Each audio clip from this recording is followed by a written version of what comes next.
मैं आज आसनसोल की सभा में सार्वजनिक रूप से भारत के इलेक्शन कमीशन को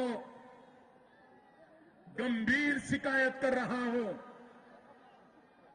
और मैं चाहूंगा अगर इलेक्शन कमीशन एक एम्पायर के नाते निष्पक्ष भाव से आने वाले 2 दौर के चुनाव कराने की हिम्मत रखता है तो मेरी बात को इलेक्शन कमीशन ध्यान से सुने। अब तक मां बेटे की सरकार पर हमला बोल रहे नरेंद्र मोदी के निशाने पर इस बार था चुनाव आयोग, वही आयोग जिसे दुनिया भर में सबसे सम्मानित चुनाव संस्थानों में से एक गिना जाता है।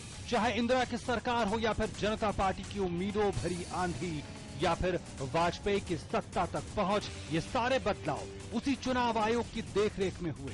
16वीं लोकसभा के लिए हो रहे चुनावों तक किसी राजनीतिक दल ने इतने बड़े और गंभीर आरोप कभी भी चुनाव आयोग पर शायद ही लगाए हों। लेकिन इस बार आखिर क्या वजह रही कि नरेंद्र मोदी ने एक नया मोर्चा खोल दिया?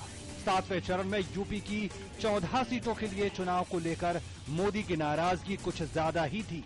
किस सरकार ने आपको बिठाया, कौन आपके मालिक हैं, उसके आधार पर इलेक्शन कमीशन काम नहीं कर सकता है।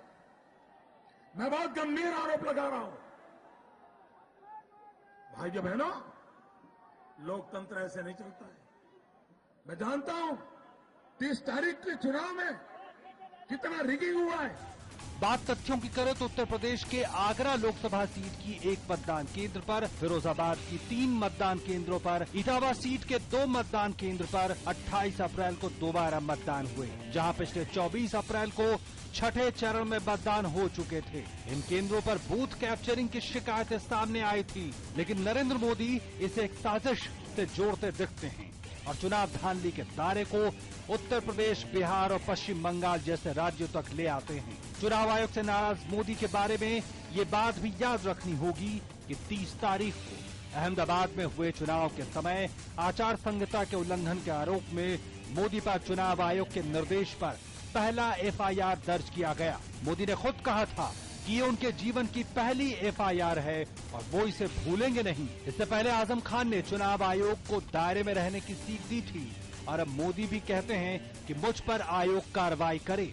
मेरी इस बात से भी इलेक्शन को बुरा लगता है कमीशन को, तो एक और केस ठोकने की आपको इजाजत है। देखा जाए तो मोदी के आक्रामक आरोपों के बाद अब गेंद चुनाव आयोग के पाले में है। मोदी के आरोप क्या सचमुच सही हैं या फिर राजनीति से प्रेरित है? क्या उत्तर प्रदेश में पिछले कुछ चरणों में हुए मतदान के दौरान राज्य सरकार की मशीनरी का दुरुपयोग हुआ है? और अगर धांधली हुई है तो क्या सचमुच इसमें कोई राजनीतिक साजिश है या फिर मोदी के आरोपों को हताशा से उपजी प्रतिक्रिया भर मान लिया जाए? Election desk, DD news.